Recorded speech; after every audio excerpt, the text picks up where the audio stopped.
business growth. And today, Kevin's going to be sharing the case study and answering the case study questions for us.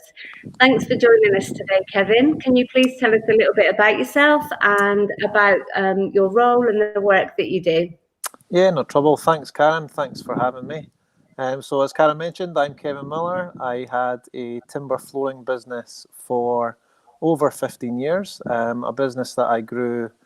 Initially started off on the tools, learning the trade, and then grew the business to have two bricks and mortar stores, two retail premises.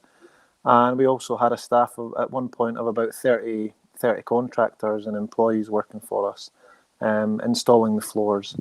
So yeah, I've had the experience of growing that business and scaling that business, and the challenges that go with it.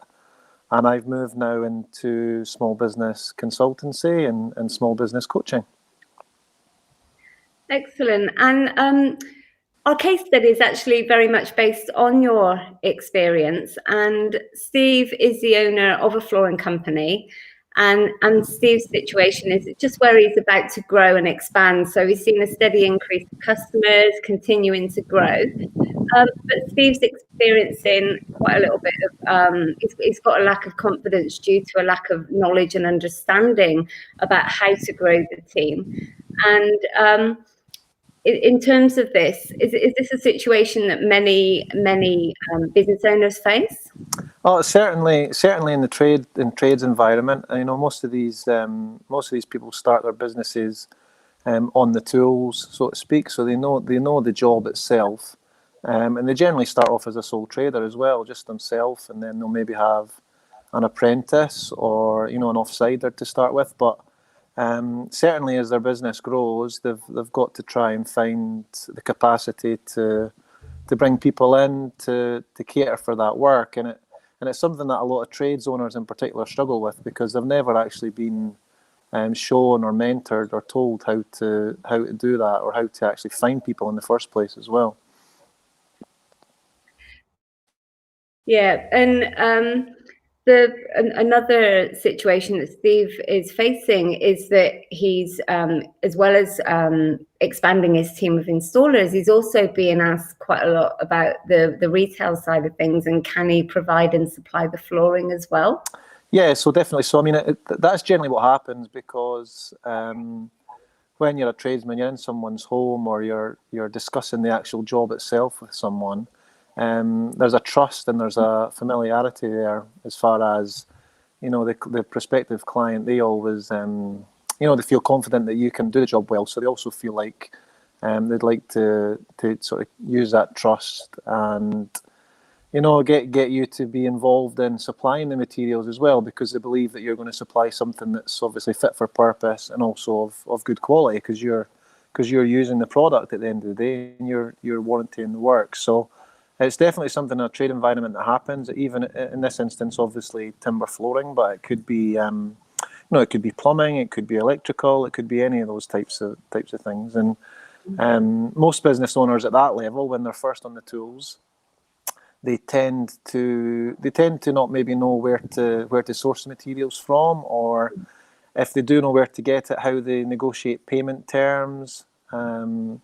And, you know, just the basics of having a 30-day sort of trading account. They're not 100% on how to set that up sometimes. There's quite a lot of underlying business skills involved, isn't there? From just going from being an installer to then growing and actually creating a business. Oh, definitely. You know, the skills on the job are totally different to the skills of running a business. And nobody, you know, unless you're self-taught, or unless you've got someone in your corner, it's very difficult to learn those skills. And in a lot of the times, you have to learn as you go, or you learn from your mistakes. But certainly from a perspective of hiring staff and supplying products, it's something that there's a lot of things to consider for each of those tasks. And the first one that we have in our task questions are the concept of actually finding the right people, and that's usually obviously through a job description. So what would Steve need to consider when creating the job descriptions for his new team? I mean, and for specifically to the flooring, it's a very it's intense work as far as it's hard on your body, it's hard on your knees, it's hard on your back. So if he's forward planning, well in advance for the growth of the business, he needs to consider candidates, I guess, that are suitable for the long term. It's and maybe a younger demographic as opposed to an older demographic. That's certainly something that I would be considering, because I'd want to grow my business, long term. So I would probably avoid, not to say older people, but generally people that are capable of lasting the pace and maintaining the performance. So yeah, the age would be one thing. The demographic would be another. The experience as far as the actual skills for the job. So it might be that they need to be a qualified carpenter or a cabinet maker for that instance. So actually having the skills that can do the job. I would be considering things along the lines of presentation. You're representing the company within people's homes, so you want someone that's clean and tidy and presents well. A lot of the time with tradesmen in particular, a lot of the sort of in the first 10-15 minutes when your staff meet clients, that's the opportunity for the client to get that trust again. So you want someone that can converse properly, that's got good basic manners, people skills, punctual as well. General skills that you'd look for in most employees, but certainly those things are important because they're representing your brand and your business in people's homes. And you need to consider someone that has a motor vehicle as well, because they have to get to multi locations, so that becomes important.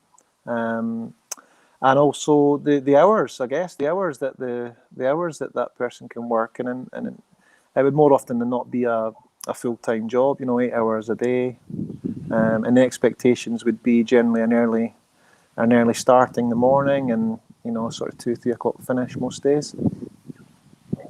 Excellent. And there are ways in the job description that you can target an age, like you said, without being age discriminate. Like, yeah. I guess by identifying someone who's got, say, a certain number of years experience, perhaps maybe recently completed their qualifications or something along those lines. Is that something that you would do?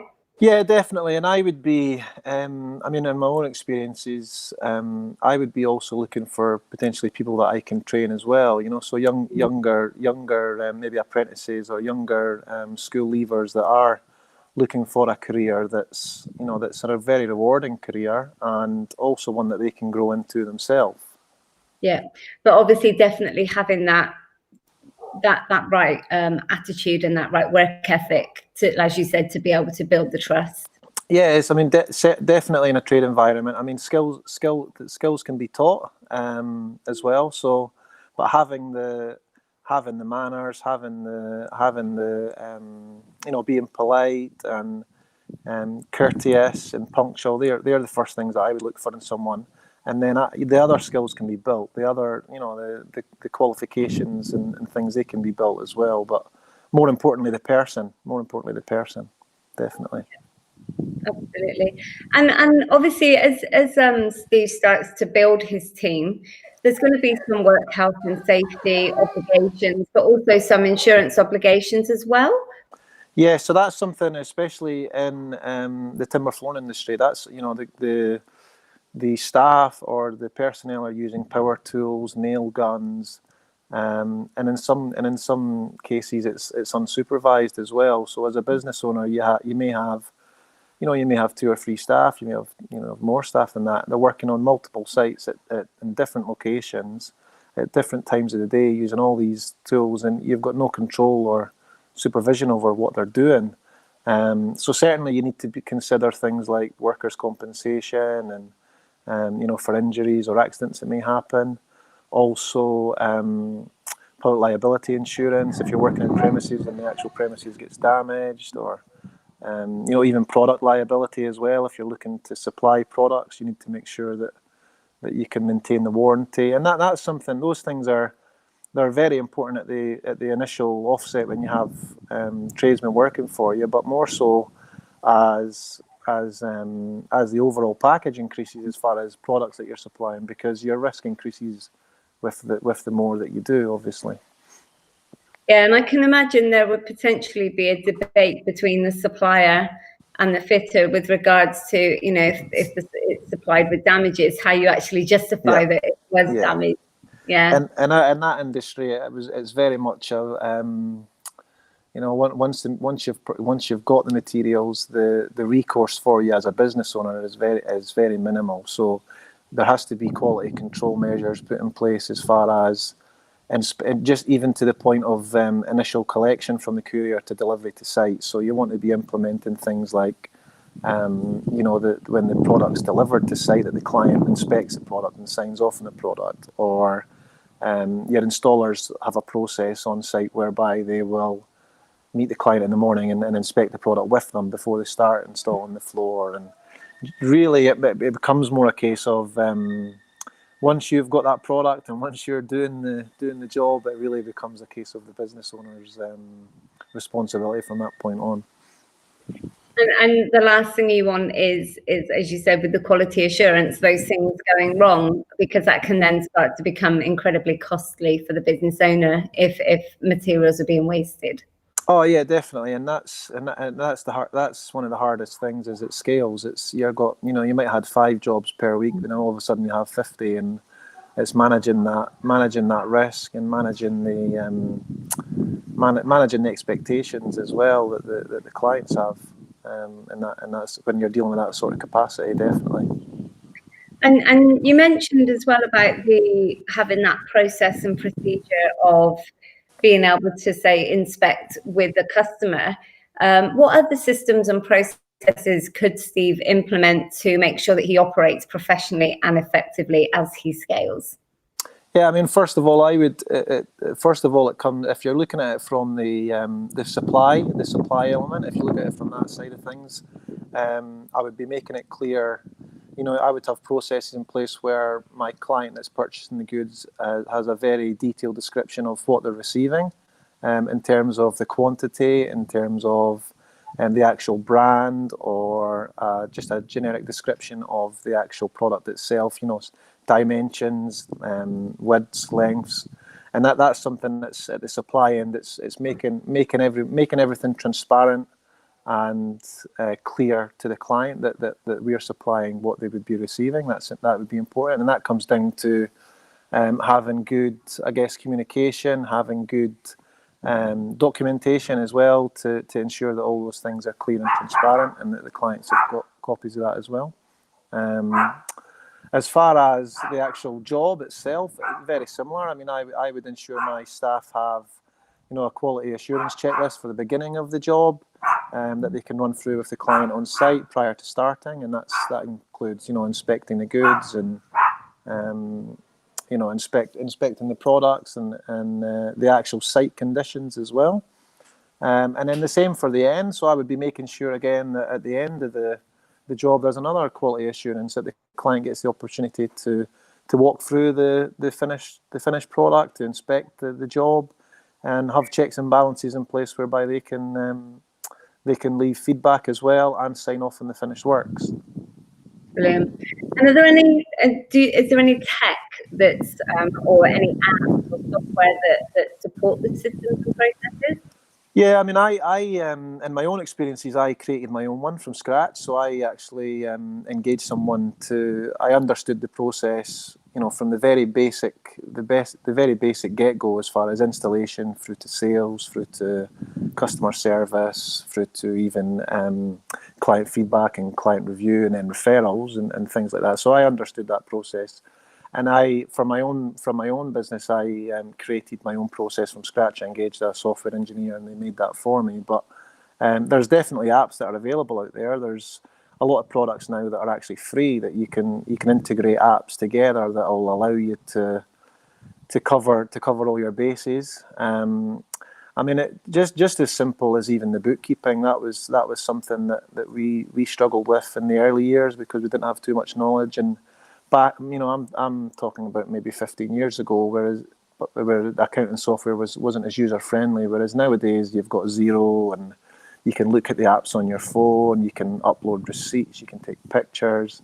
Even the scheduling systems, we went through years of just using handwritten diaries, which is crazy when you think about it. But it's we might have had 30 jobs on, and we'd have all handwritten details in a diary, and if that diary got lost, you're in trouble. So we obviously we grew to having online systems for scheduling as well, and there's a lot of systems that are available there's a lot of free systems actually that can cater for scheduling as well. So it's just, I think that the most important thing when you're looking at that, when you're looking at systems for your business, and you're looking at, regardless of the business, I think the most important thing is that you understand the basics of the system yourself first in its infancy, and then you can implement that into creating obviously a more efficient system later on. Yeah, you've got to really understand the process yourself, haven't you, before you can find a system that's going to match. Yeah, definitely. Yeah, and on that note, you mentioned scheduling. How would the increase in team impact on the scheduling of work? Oh, there were two ways of looking at that really. One is, I've been on the end of that phone where I've maybe had, in the early years, I'd have maybe 15, 20 phone calls a day with people trying to book jobs in. So that's a horrible phone call to have when you don't have the capacity to cater for the work. So, to look at it from the point of view of the scheduling hassles, there's more of a scheduling hassle, to be honest, when you don't have the people to cater for the volume, as opposed to when you do have the capacity to cater for that work. It's very refreshing to have the team to call upon and actually book the work in. It's a different dynamic, but certainly once you have more jobs and when you have more staff working, scheduling definitely becomes an issue. So it really, for me, it became a full-time job for someone. I had to engage a scheduler to actually do that work for me. It gets to a point where scheduling does take up a large percentage of your day, and even jobs moving, in the trades industry, things change every waking second. It's a job could be booked in 4 weeks in advance, and then it's 2 days before the job happens, and all of a sudden it changes. So having someone, so the changes, I guess, were, having to have the system. That would be the main thing, having to have a system that caters for that reactive nature. But also it created a job, essentially. It created a job for someone to actually come in and do that. And that's the type of thing that you don't know to start with. You do that yourself to start with, and you get to a point that you realise that it's not physically possible for you to do everything yourself. And you have to bring, good people in to care for those things. And I can imagine as well, part and parcel of that is actually having somebody with the industry knowledge and the experience to be able to go to a job and really be able to say how long that's going to take. Yes, and that's very, very insightful. That's one of the most that's one of the hardest things for anyone that's out with the industry or doesn't know the job. That's one of the hardest things to actually train someone on as well, because I brought in a full-time scheduler, and in the flooring industry, everything's done on a square meter basis. So, I could look at a floor plan of someone's house, or I could walk into someone's house, and having done the job for so long, and I would know how long that would take. I could tell her, and I know how many men would need to go there and how long it would take. So that's something that's very hard. I'm not going to say it's impossible. It's practice, but that's something that's very hard to actually to give a staff member that insight to be able to do that. So the only way that we catered for that as time went on was trying to err on the side of caution and say, look, if don't promise things that you're not going to deliver. If anything, go with the safe option and suggest it'll take longer as opposed to a shorter time frame. And that just ensured we had happy clients, really. Yeah, and it's always better to over-deliver than under-deliver, isn't it? That's right. Yeah, definitely. That's the way. That's that. Unless it was myself making the promises, which I would certainly be making sure my staff were, we're doing exactly that. Brilliant. And our final question is actually linked more to the motivation of the team. So what incentives could Steve offer to motivate and to retain his team? You did mention something about the long haul, and obviously you want to keep good team members. So how would he motivate and retain them? Well, if first of all, if Steve's still working on site, which there'd be a period of time where he brought new people on board that he would be, that's where you lead by example, and that's where these staff members really get to see how you operate and your motivation and your work ethic. So for me, that's the most important to start with. It's having these team members alongside you and actually leading from the front on site. That would be the first way I'd go about it. From that point on, it's a case of for me, it was always a case of involving them in the decisions of the business. So that might be just as simple as, is the quality assurance processes working? Is it too long-winded? Or constantly getting my staff's feedback and engaging them within the business to keep them motivated. That would be the other thing that I'd be doing. I would also look at incentives. We would do, so our guys, some of them were employed on salaries, and some of them were contractors. But if say for instance my employees were working and they were achieving far more than the square meterage that we had, the goals that we had set for the day, then we would offer monetary incentives, or we'd offer overtime type incentives, or we'd let them we'd let them go home early. Sometimes it might be that they've finished their job at 12 o'clock. They've been efficient. Everything's complete that was required of them. There's no need for them to be somewhere else. Let them go home and thank them for the hard work they've done. And I guess in any business, it doesn't matter. I think keeping your staff motivated and keeping your staff, my experience was always keeping them engaged in the business. That was and dealing with my staff on a personal level. And those are the types of things that, irrespective of the scale of the business, I think as a business owner you have to do. And yeah, I mean, as time goes on, you bring supervisors in, and they have to follow through on that same culture as well. So mainly, obviously, about the relationships, about being flexible, about making sure that they're not doing unnecessary tasks that aren't really needed. Yeah, definitely, and not asking things of your staff that they don't, that they shouldn't be doing. Essentially, not giving them the tasks that they should be doing, and making sure they're doing the things that are on their job description, making sure they're doing the things that you're asking them to do. I mean, we were fortunate because we did scale the business, so we had the opportunity for those staff to grow as well. So yeah, brilliant. And it's nice that you can offer people a little bit of autonomy and that bit of responsibility, because it shows that level of trust and that you value them as well. Yeah, definitely, and that's something, especially with the trainees, and I remember that myself. It's especially with the younger or newer members of staff. They're generally start off, they're working alongside someone. They're not working on their own, and then they get given the opportunity to work on their own, unsupervised, and the autonomy, as you mentioned, and that's important. That's important to staff. That's important to them to feel like that you have the confidence in them to work on their own, and those are the types of things that we would certainly be doing sometimes without thinking as well, to be honest. Perfect. And on that note, what advice would you give to any young person that is looking to maybe move into a trade, but also to use some business skills, and maybe are thinking about in the future that they would be running their own business? What would you offer? What would you recommend? I mean, get good at the job first of all. Make sure that if you're going to go down the path of being a carpenter or a plumber or an electrician, study, work hard, and understand the trade before you do anything else, because that's going to give you the basis to go down the path you want to go down and get you started.